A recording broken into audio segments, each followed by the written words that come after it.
बच्चों को टॉयज हमेशा बैटरी ऑपरेटेड के बजाय ब्रेन ऑपरेटेड दें। पजल्स होते हैं, वुडन टॉयज होते हैं, हमेशा बच्चों को वो दें एंगेज करने के लिए, क्योंकि होता यह है कि जब आप उनको बैटरी ऑपरेटेड टॉयज देते हैं तो उनको आदत हो जाती है इस तरह के खिलौनों की या इस तरह गेम खेलने की जिसमें वो खुद बैठकर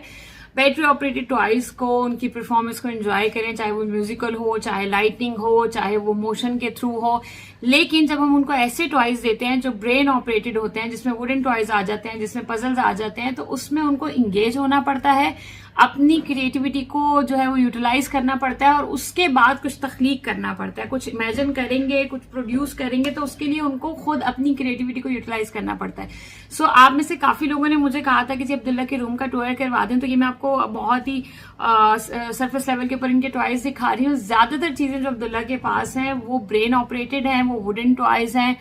वो इस तरह की चीजें हैं जिसमें इनको खुद अपनी इमेजिनेशन से चीजें बनानी पड़ती हैं, क्रिएट करनी पड़ती हैं, पजल्स ड्रॉ करने पड़ते हैं। बहुत ही कम, मुझे नहीं याद, शायद 1 से 2 दफा से ज्यादा मैंने कभी अब्दुल्ला को बैटरी ऑपरेटेड टॉयज नहीं दिलवाया। कहीं से गिफ्ट्स वगैरह मिल जाते हैं, उनके ताया भी आए थे रिसेंटली तो वो लेकर आए थे, तो उन टॉयज के साथ भी अब्दुल्ला बहुत शौक से खेलता है। लेकिन अच्छी बात यह है कि जो गिफ्ट्स अब्दुल्ला को मिलते हैं वो भी ज्यादातर सेंसरी टॉयज ही होते हैं। तो मेरा आप सबको यही मशवरा होगा, चाहे आपका बच्चा न्यूरोटिपिकल हो, चाहे न्यूरो डाइवर्जेंट हो, बेस्ट ये है कि आप बच्चों को brain operated toys, wooden toys, जो पजल्स होते हैं,